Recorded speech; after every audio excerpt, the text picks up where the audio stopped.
I'm so sorry, we had a network issue and we have to continue from scratch again. So just forgive us, and I'm adding ma'am again.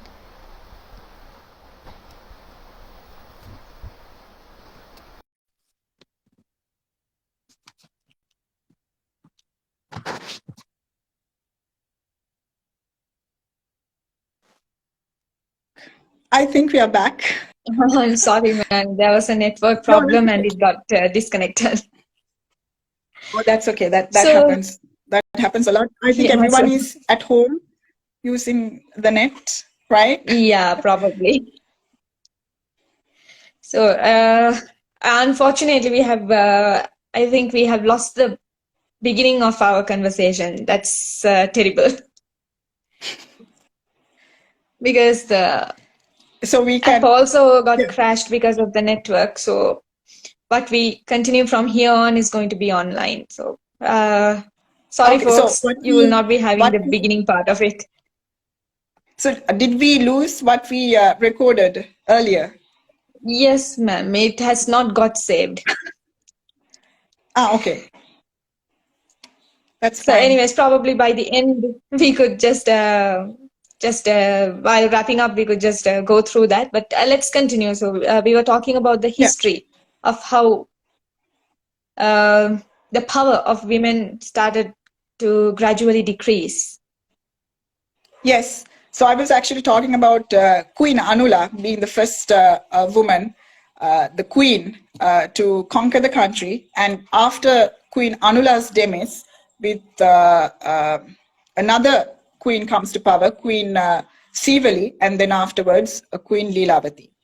And in our Sri Lankan history, there were Buddhist stupas and Chaitya were sort of honored or given the queen's names for these royal women for what they did. For example, the Somavati Chaitya after Queen Soma Devi. So the royal women, these women have done a lot of work in society, being the rulers, the governing body of a society.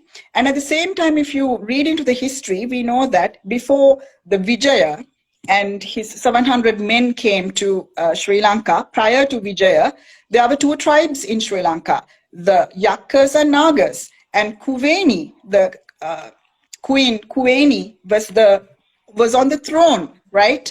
So right now, even at this moment, the Adivasis in our country venerate Queen Kuveni as one of the strongest women they had in their history and being one of the greatest influence to the society. So when you actually look into the history, the matriarchal society was very powerful. Women have been conquering the country. So I don't know why women now complain about their self-esteem. We do not have the space. We don't have the position. What has happened to us?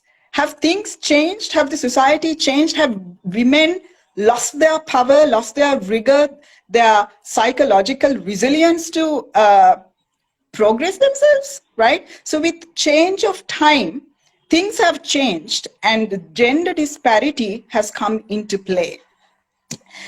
So I think during 1970s, the research would say that women made a position in society because in 1970s, women were fighting for their voting rights. But however, that went down and people were expecting a gender revolution where women were fighting more equal rights, especially in career.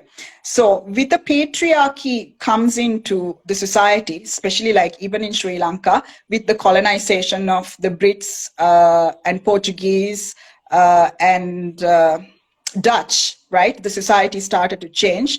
The matriarchic values sort of kind of started to disappear and patriarchy comes into power. So our society is male dominated. So the women's or the woman's role has become very submissive, right? Second gender. So I think if we need to address how women can empower themselves, how women can put themselves ourselves in the front line, we have to address the issues that we have created in the social system, the power struggle, the class struggle we have, right? And whether our education empower women, right? Whether the decision making, the policy making in our country empower women. So we think globally and nationally, women are underrepresented in politics, in economy, right? So the men, or in a male-dominated society, men take decisions behalf of women and behalf of women's sexuality, right? In Sri Lanka, if you remember, we had a discussion, we had a debate that whether we have to give rights for abortion for women, right? Who were in the committee? None of the women were there. No woman was presented in the committee. The men wanted to decide about the women's sexuality, right? So in a patriarchic society, it's a struggle for women to find their true selves. But this is why I always say, if you can't change the system, change your response, right? How you react to it. So when it comes to psychological resilience and self-esteem, women have more power, because in 21st century, women have the capacity to educate themselves, right? Now, evolutionary, it has been discussed that women had to struggle more because they wanted to find a mate where they can have offspring. So therefore, women were fighting against other women. This is where we come to the question, how and why other women put down their own kind, right? This is an Yeah. evolutionary question, because historically, women wanted to have the best mate so they can have their offspring. So the strongest male, they were competing for the strongest male. So the women were kind of jealous about the other women who can, have a better life, the better mate, a better life, having enough food, right? In hunters-gatherers society. So that has been passed down to generations. And in right now in our society, sometimes we do not support our own kind, right? We look down upon. Now, there was a research done in the US during their presidential election.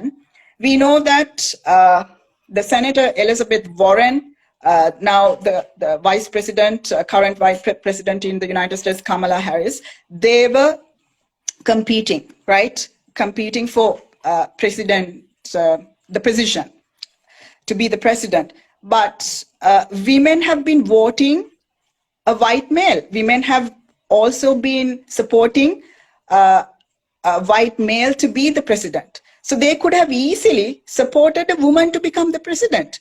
But the women's vote have gone to a man, right? And these women, like Kamala Harris, Senator Elizabeth Warren, they are very erudite women, well-educated women, very well positioned in their education and in their career in politics. But women have not been supporting women. So what happened there? Are women jealous about a woman coming to power, or another woman being bettering themselves, being better in society, right? So the sociologists and psychologists would ask this question, why women do not support other women. Now, when it comes to organizations and companies, there was a research done that was, some of these research articles were published in Harvard Business Review, that when they kind of did a research with how women employees perform under a woman boss, a female boss, apparently it has been shown that female bosses will not promote or will not support women employees. This is interesting. And it has become a problem. And in 1973, this idea was connected to a phrase called Queen Bee syndrome. 1973, a psychologist in Chicago University has come up with this idea of Queen Bee syndrome. And apparently in UK, in Great Britain, the first prime minister, a female prime minister they had, Margaret Thatcher, supposed to have this Queen Bee syndrome, because in her cabinet, it has been said that she was not supporting the female politicians to progress. So we can Mhm. find so many queen bees in our society, at work, in family, among friends, women not supporting women, right? We always have this, how would I say, backbiting, right? Women go A behind lot. other women a lot, right? So psychologists say, and sociologists, this is an evolutionary problem we have, because from the history, women were fighting against other women to have more to themselves and did not want to see other women doing better. I think probably this is what we go through even right now. No matter how educated we are, no matter how competent we are, right, skills we have, we still have to struggle with other women, right? So this is not only a problem where men are waiting to dominate us, but women themselves created this struggle among women, between women, right? So True. this is worse than the glass ceiling we have, right? So that we need to break through the glass ceiling. At the same time, we are not supported by our own kind, right? Exactly. Our Yeah. gender. So apparently, sadly, this is not with the men. Men support other men. There's research, men supporting other men without any frustration, without any jealousy, but among women, this quality is not there. So it's kind of sad, right? So I don't know whether other women who are part of this discussion would agree with this, but I think the people I have spoken with, the women I have spoken with, most women would say that yes, I was cut off by another woman at my work, right?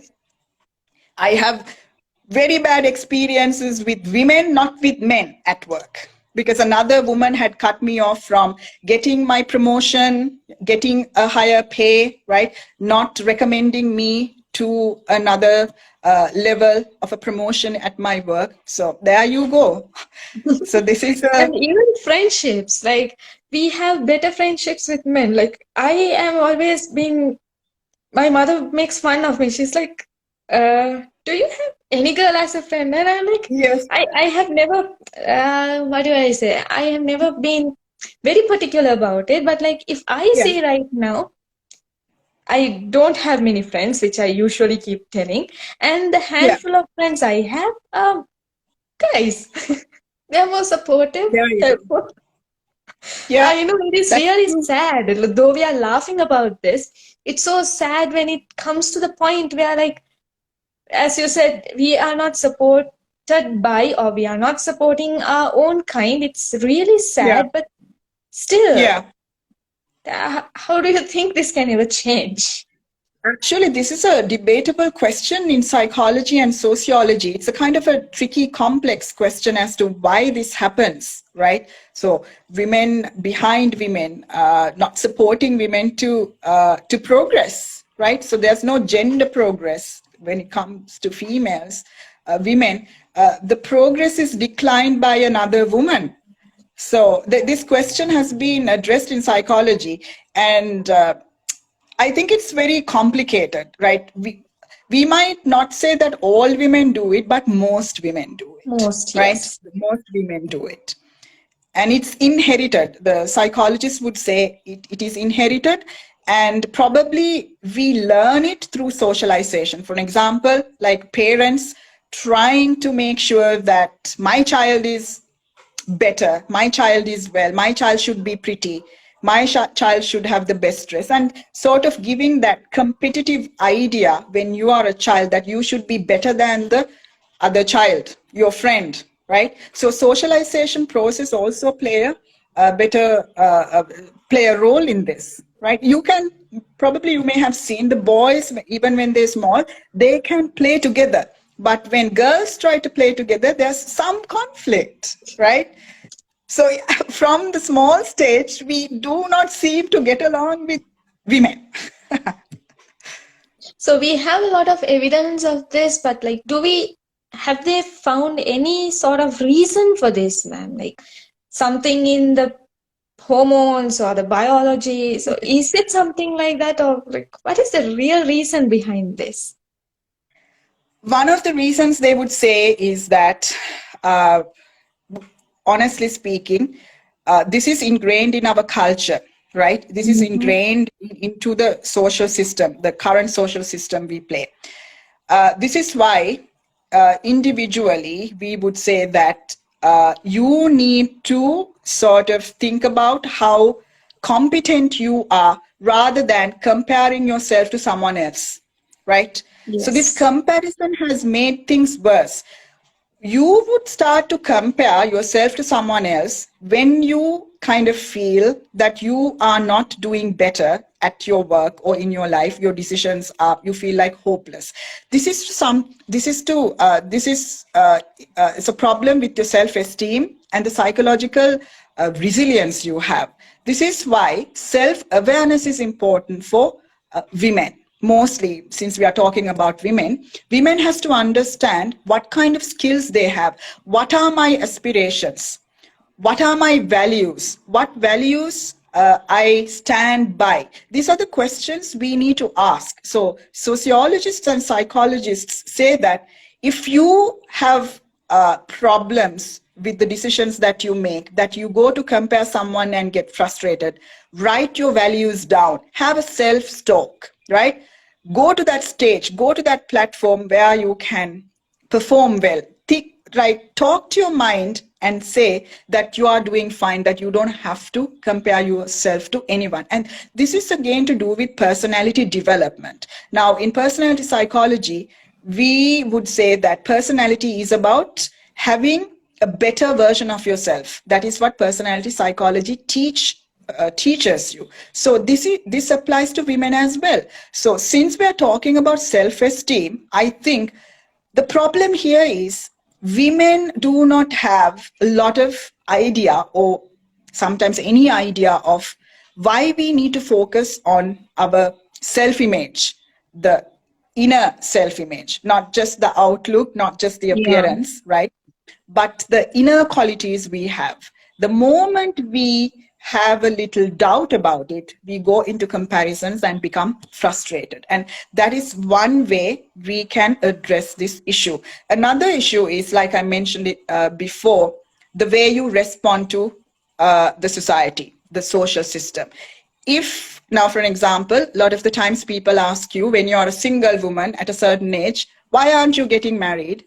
Why aren't you having babies? Right? When you have a kid, why aren't you having two Mm. babies, two Okay. kids? Right, right. So sometimes women get frustrated with these questions. They don't know Yes. what to do.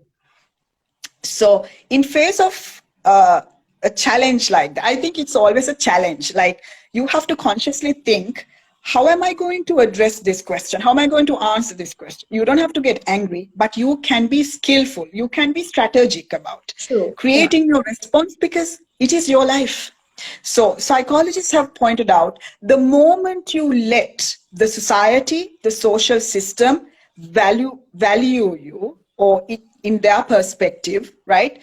Or estimate your skills and who you are, women may not, cannot build their own self-esteem. I think that is what has happened to collectivist societies like ours. Most women are behind a curtain where they constantly look for permission, either from their male partners, from their brothers, from their fathers, right?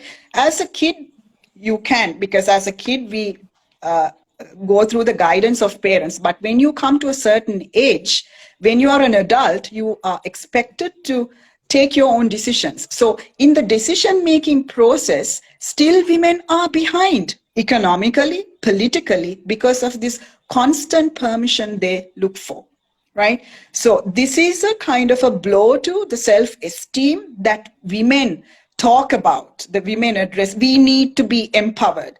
So if we are to empower women, you individually have to empower yourself, right? So you have a responsibility to set an example, to empower women. So if you and I sit at home and think, oh my God, my life is useless. I'm a woman. I don't have a position in society because I live in a patriarchic society, male dominated world. Will that help us to progress ourselves in our education, in our career? No. It's your Definitely not. decision. It's your life. So psychologists uh, clearly say that take control of your life, right?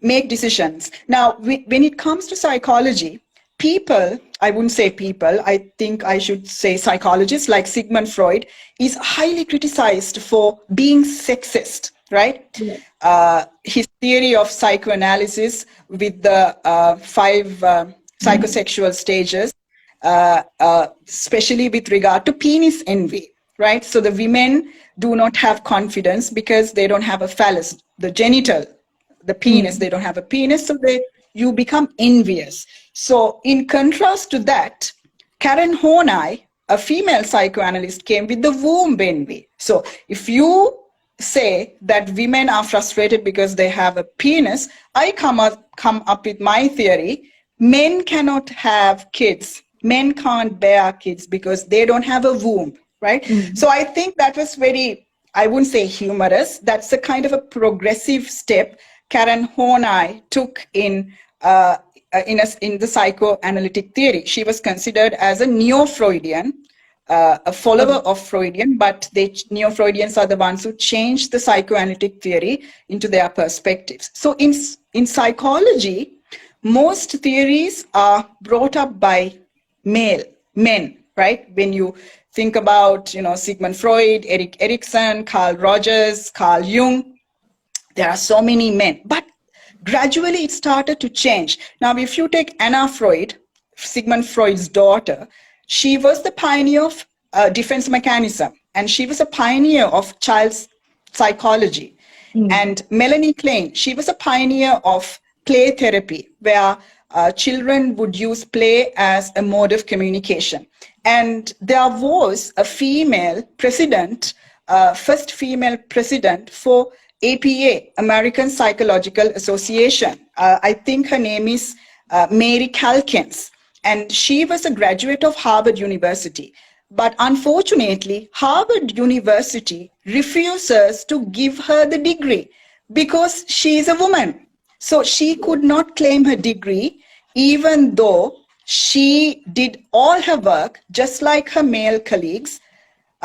She wrote more than 100 psychological papers on her theories, but it was not accepted. Why? Because she was a woman, right? Mm. So historically, women were fighting, even in the field of psychology, women were fighting against these male dominated uh, theories and male dominated field, right? So psychology we consider still as a male dominated field, but there are women who have been progressive in it, right? So I think we take these women as examples who fought the system, who fought for their rights, for their capabilities, for their education, right?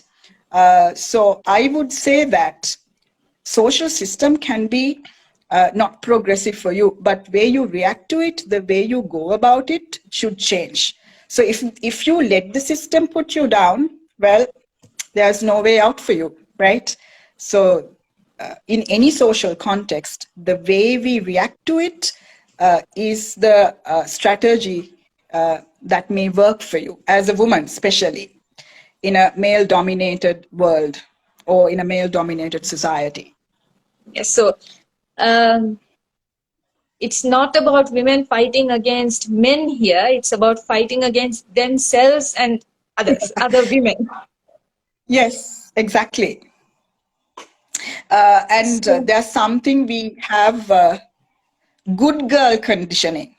We call it in psychology good girl conditioning because mhm. when you are a girl, the parents are always about, oh, you need to be good, you need to be disciplined. Good girls have a certain set of qualities. You are kind, you are warm, you smile. So that when parents say don't smile, you should not smile, right? This good girl conditioning is not applied to good boys. Bad Mm. boys, boys are always boys. You know what I mean, right? So where does this come from? From the people's ideas about this is how the the women need to behave in society, and this is how men have to behave in society. And these are dangerous. I think these ideals are very dangerous because I think I am personally disappointed. I shouldn't use the word disappointed, but I think a lot of women in our society, a lot of young girls, I work with young girls. My students are more women in psychology. I don't know what happened to men. So where are the men in, when it comes to psychology courses in Sri Lanka? There are so many women, but one or two men, right? When I ask that question, most men would say, well, psychology is about women, women being caring for the kids, learning child psychology. That's absurd. That's absurd. So now we have gender specific subjects. So men cannot learn psychology because it is dominated by women. So the psychology is about a woman trying to transform herself to be a better mother, a better caregiver, right? So men don't need that. Psychology is not for, you know what I'm getting at. So this is kind of absurd. So I think because of this, a lot of women think, yes, well, I don't want to be in a decision making position because when I become a mother, I will not have time. And this idea has become a disadvantage because the society is generalizing all women in that level. For an example, there was a research that most managers do not want to give higher position to women even before the female employee get married or go into a relationship or go into having a kid. The manager has decided, oh, I cannot give you the promotion or the position because you are going to get married, you are going to have a kid, you may not be able to work long hours. Come on, not all women want to get married, not all women want to have kids, right? So this generalization has become a disadvantage for women to progress, right? So this is why women may not get higher positions, especially in career, even in society. This is why these absurd questions are being asked from you. When are you getting married? When are you having the Yes. kids, right? And the other thing is, ma'am, like just because the woman gets married or has kids, it doesn't mean that she is incapable of balancing between work life and personal life. Exactly. Exactly. So this is why this idea should not be generalized. There's a set of women who may focus their attention on family. That is Mm. their decision, right? But there's a set of women that who would like to progress with their education, with their career, and women. I wouldn't say just because you are a woman you should marry. There's no They are not law. marriage material. Exactly. So if the woman decides I want to be alone, I like being single, I do not want to have kids, well, you let the woman be, right? It's your decision. So this is the problem that when it comes to making decision about our sexuality, our body, our career, women do not have self-esteem. This is what most research would say.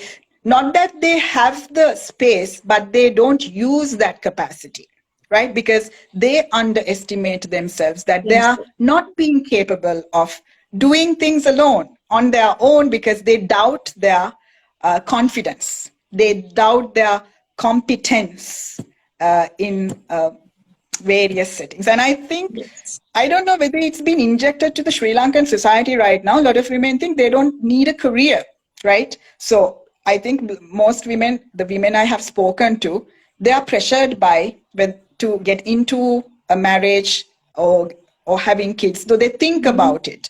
They would say that I do not know. I'm very indecisive. I may have to get married. I do not know whether I get the chance to travel. So these questions, these doubts, somewhat create a barrier for women to progress with their decisions, even if they want to, pursue their higher studies or career decisions. So this is a sad situation, especially in collectivist societies like ours, where culture holds a dominant hand on you, and there's a lot of gender discrimination. There's a gender gap between decision making. Speaking of which, ma'am, like since we just touched on that, I wanted to talk about this, like the role of culture So that's what we've been talking all this time. But there are certain instances where women are being highlighted for specific events. One Hmm. is marriage, which we just discussed, Yeah. and the other thing, like Yeah. we even planned on that, but we could not get around to do it, about the puberty. Yes. We know there is a lot of science around it, but nobody is willing to talk about it. That is shush. But Yes. they don't want to talk about a woman's menstrual cycle, or you Yeah. know their hygiene or nothing. Like even women Yeah. feel very um, restricted to say the word period. It's a big Yes. thing. So when you spell Yeah. the word out, you're like, you. It's like you have exploded the entire place. But Yes.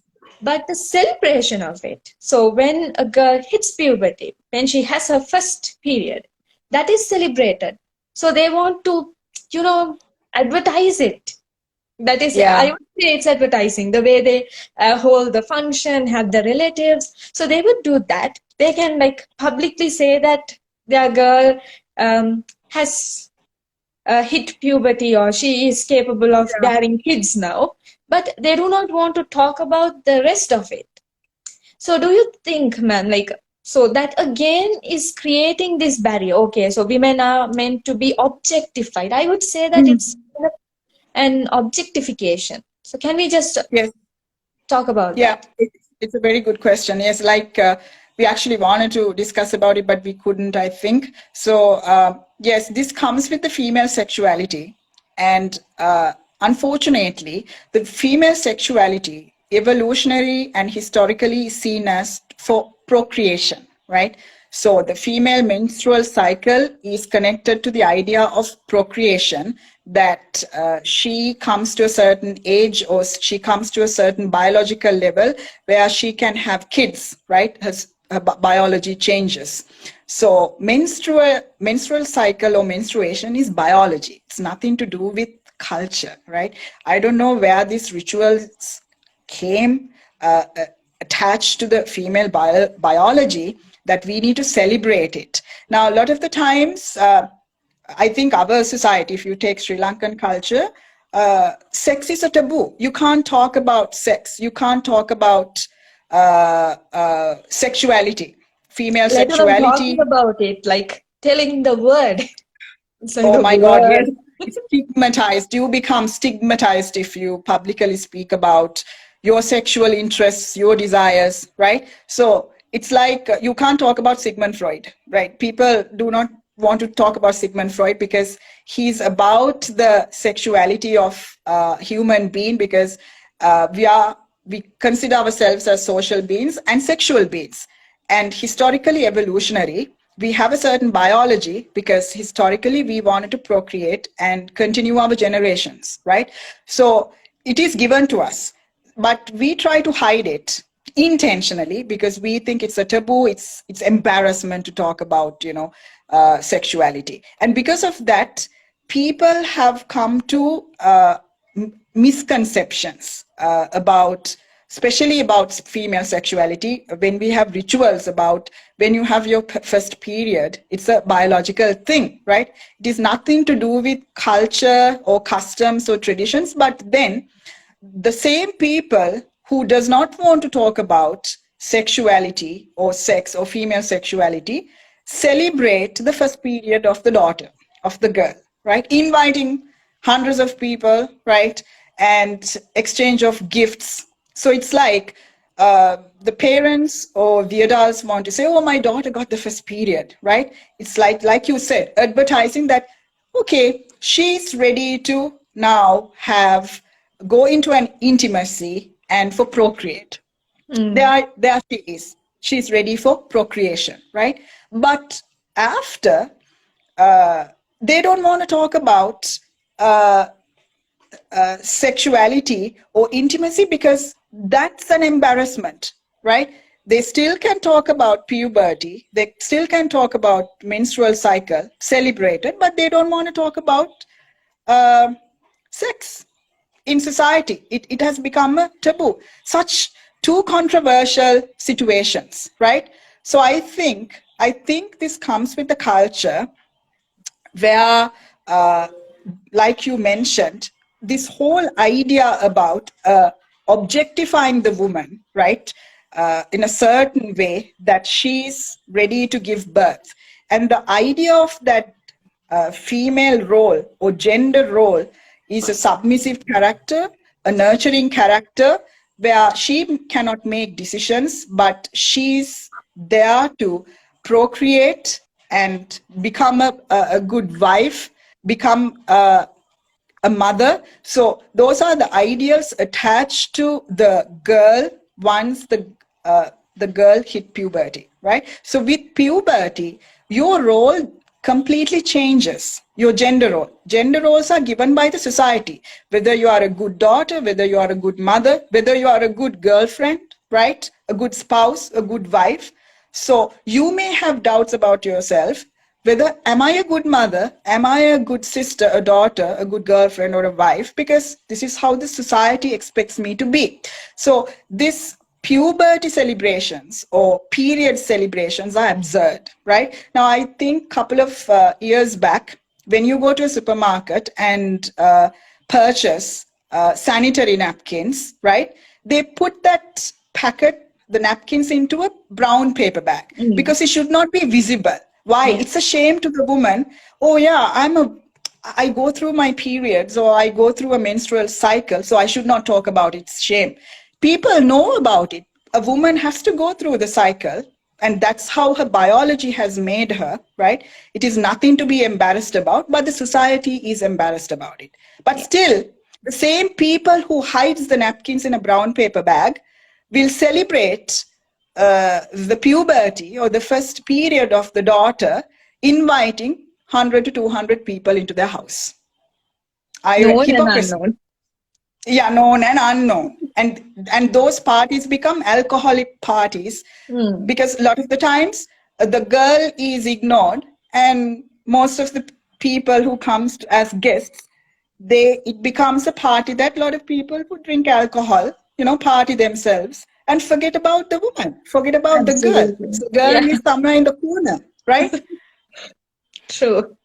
And not So just the after scenario, even before. Like, parents wouldn't want to educate their kid, like what they would be going through, at least when they get to the age closer to where they would start their cycles. So they don't yeah, even tell the child. So sometimes, yeah, like, the kids freak out and it's like a big deal for them.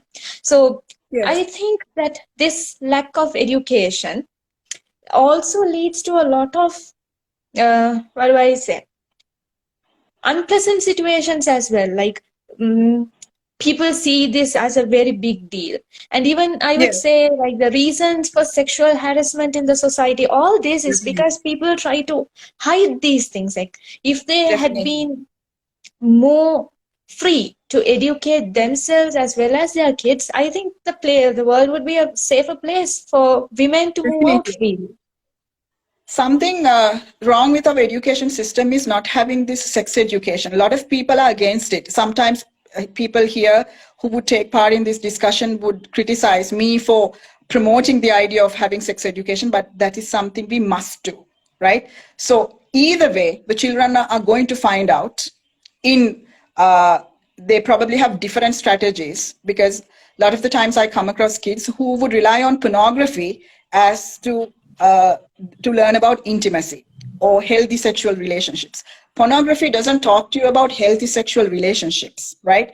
Healthy sexual relationships comes with the understanding, with respect, with consent, where you give consent to have a sexual relationship with a partner. Now, when the kids do not have this understanding, this initial understanding of what a sexual relationship is, what consent is, when parents do not educate children, they sometimes get into trouble. Like you said, uh, people who are the females, women, girls who have been exposed to sexual abuse, uh, are going through these incidents at some point because they lack education and awareness.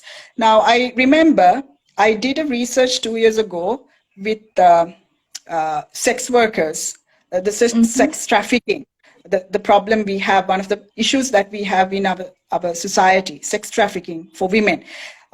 we wouldn't say that women are being sex trafficked in Sri Lanka compared to the highest numbers in what happens in other countries, but to a certain extent, trafficking has been happening and it still happens in different ways. And these women are being tricked to promising jobs, but they are being Mm-hmm. taken to spas and then have become sex workers, right? So some of the women I interviewed, in confidentially Mm-hmm. interviewed, they said, I came to the field because I had no idea what's happening, right? I didn't have any sex education. I didn't have a partner who I can talk about it. My parents did not talk about it, right? So either I was sort of sold to a person, right? And I didn't know Mm-hmm. what was happening. So at a very young age, there were individuals who got to the field at very young age. So it's kind of unpleasant that the culture does not support sex education because it's a taboo. It's if you talk about it, you are stigmatized as a person who would sabotage the cultural values, standards, and norms, right?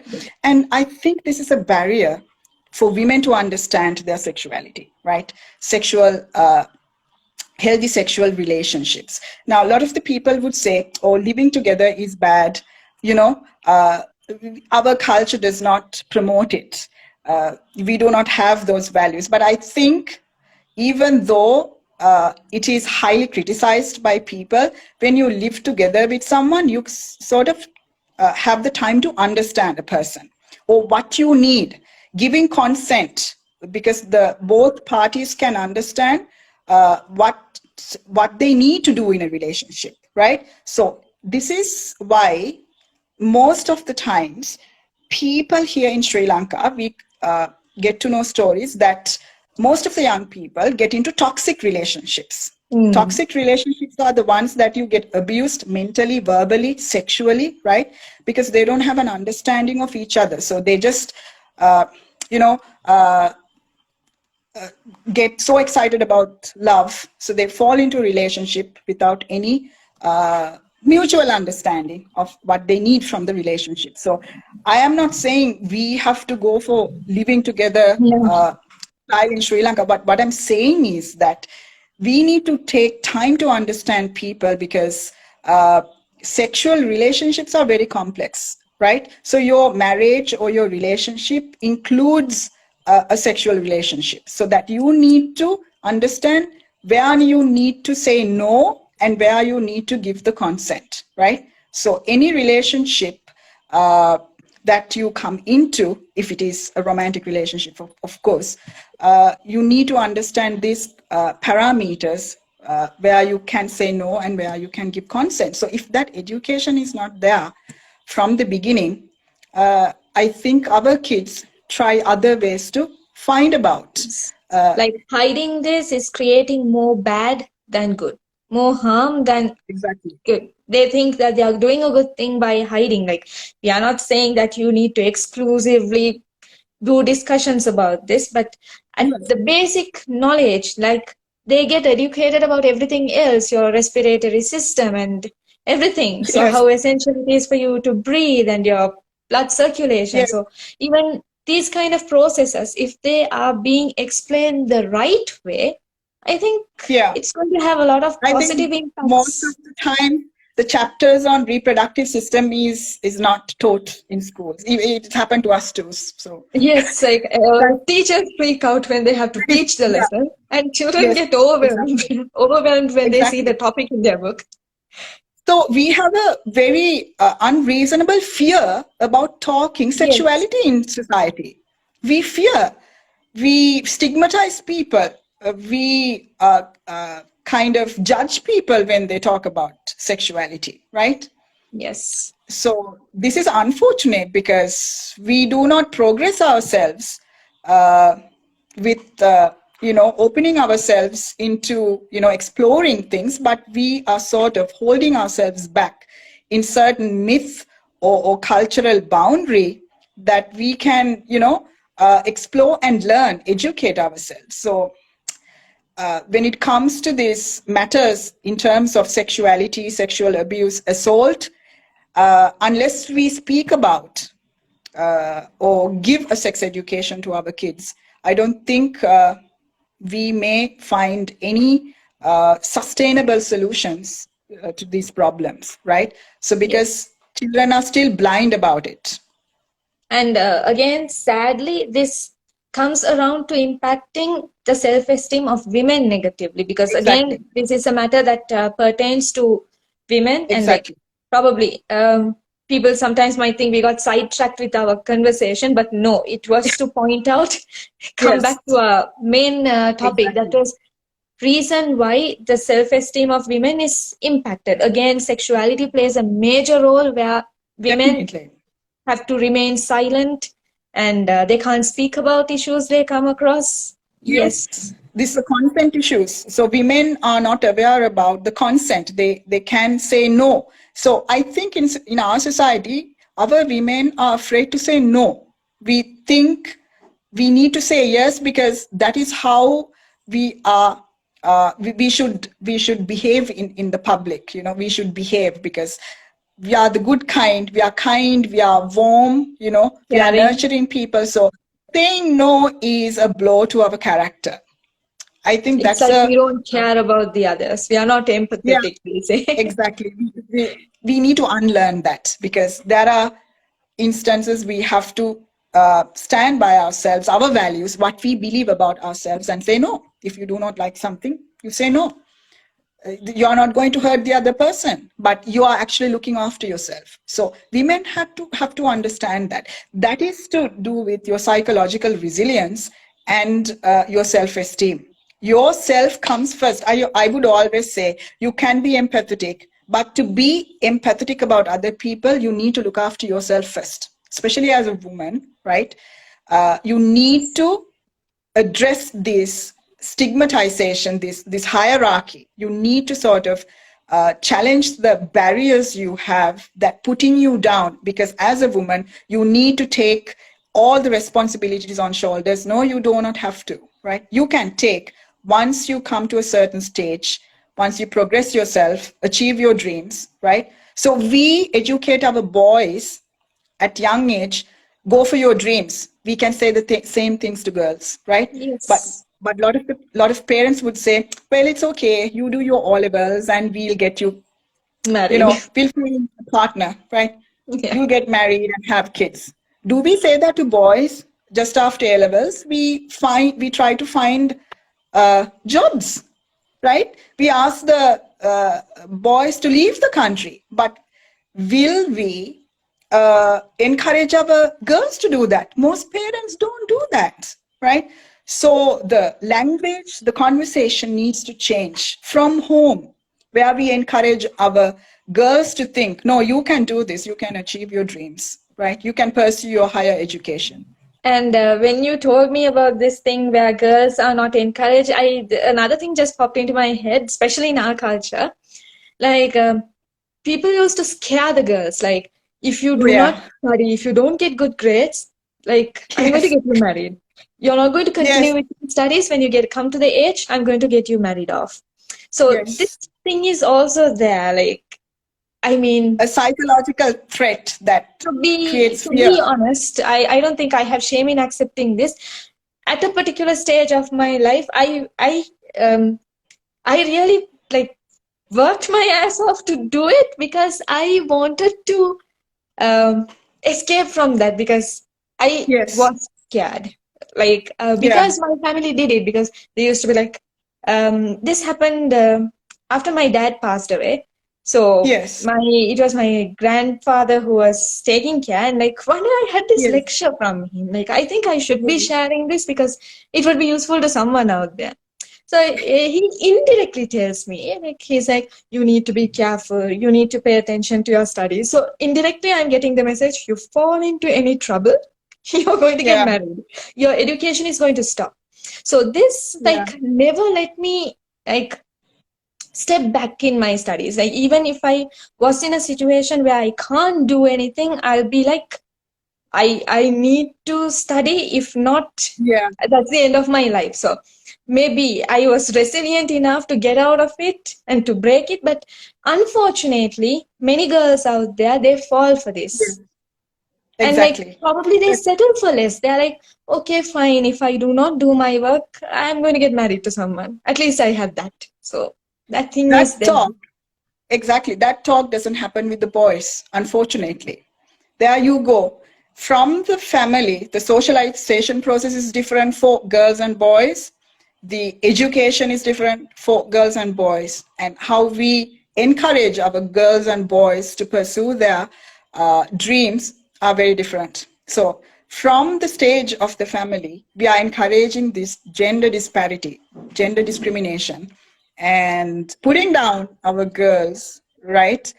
No, you should come to a limit where you cannot go over that boundary, right? So then again, the parents sort of connect that with the existing culture, the values, standards they have. So I think if we need to fight, we need to fight the entire social structure, right? So we fight with the rest of the women, we are competitive with the rest of the women, and at the same time, we fight the culture, the existing social system. And that's not an easy thing, Of right? course, So when you come to think of it, yeah.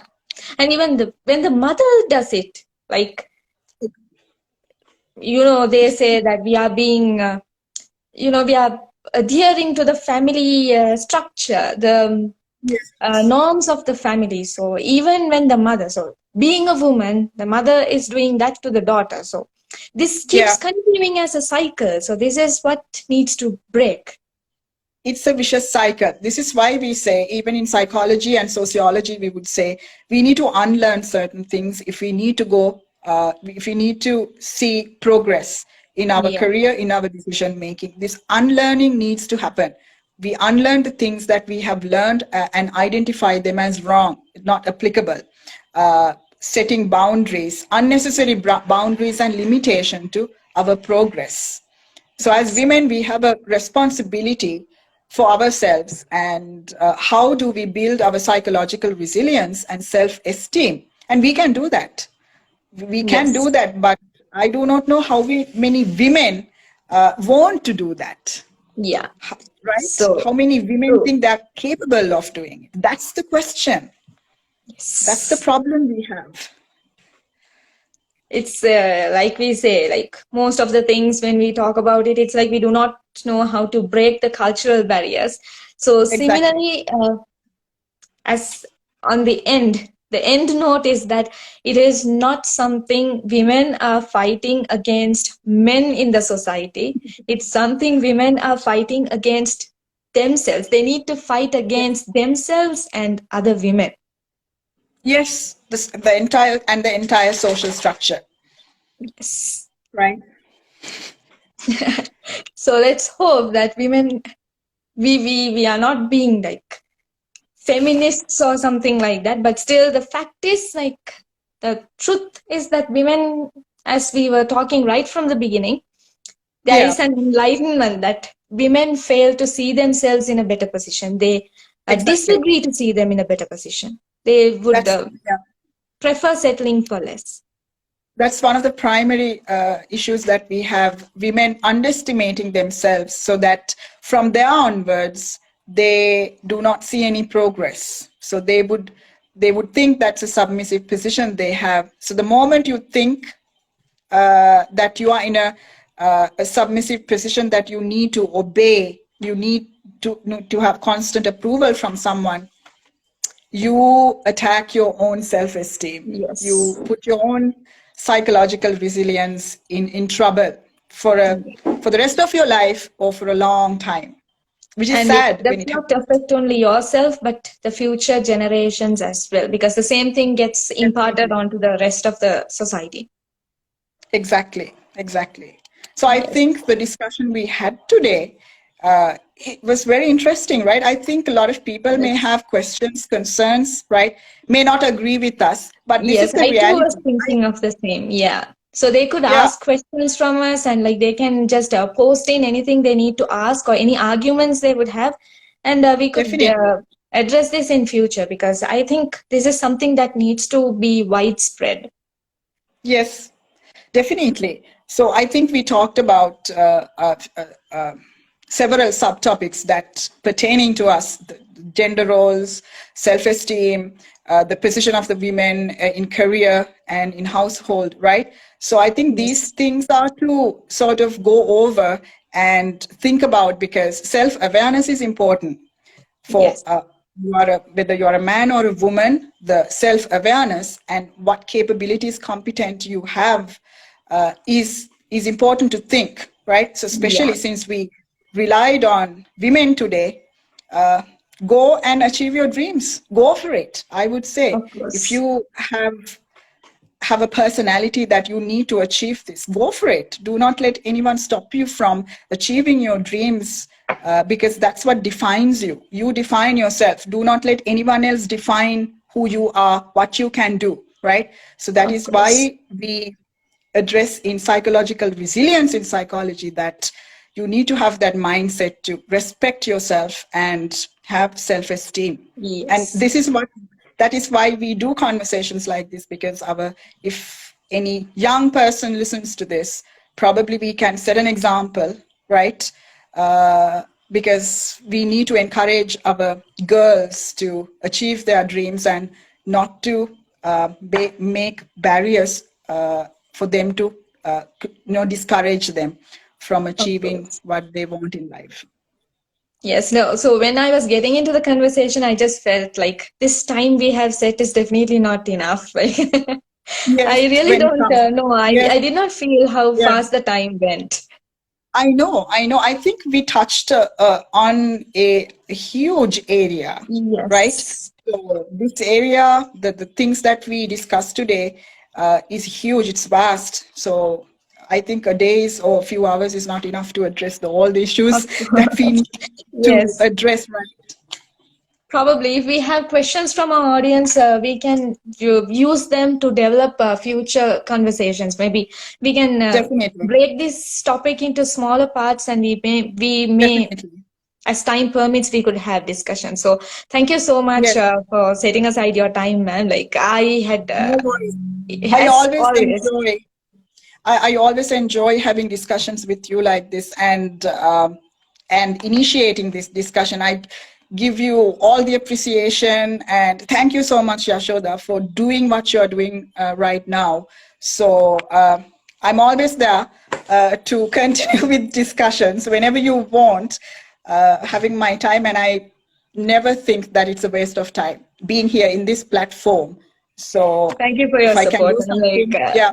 we've come through a long way. Like we have done so many sessions, and we've been getting positive reviews. Now it's not about becoming famous, but it's about like so many people respond saying that it was useful for them. So that Yeah, matters the most. So giving that's true. something back to the society, the Definitely, change that definitely, the little contribution that definitely, we could make. So it means a lot. definitely. So thank you for your Yeah, support, ma'am, and thank looking you. forward to many more sessions. Yes. So Then you have a good night. you Enjoy too, your ma'am. lockdown time. Yes. Read. Think about your Yes. self-esteem. I know you have self-esteem. You're doing really well. So, but you have more to go, Yasoda. And thank you for the audience that who took part in the discussion. I hope you guys, I wouldn't say enjoyed, but kind of we gave some facts for you to think about, ponder, and tell us give us your feedback, your Yes. constructive criticism. Everything is welcome. Of course. We Okay, don't then. want only to be hearing positive responses. Yes, We need something negative as well to push us forward to keep doing better. definitely, definitely, definitely. Right, ma'am. So have a good night Okay, and then. catch you soon. Okay, Bye guys. bye. Okay. Yeah. Bye bye. Take care.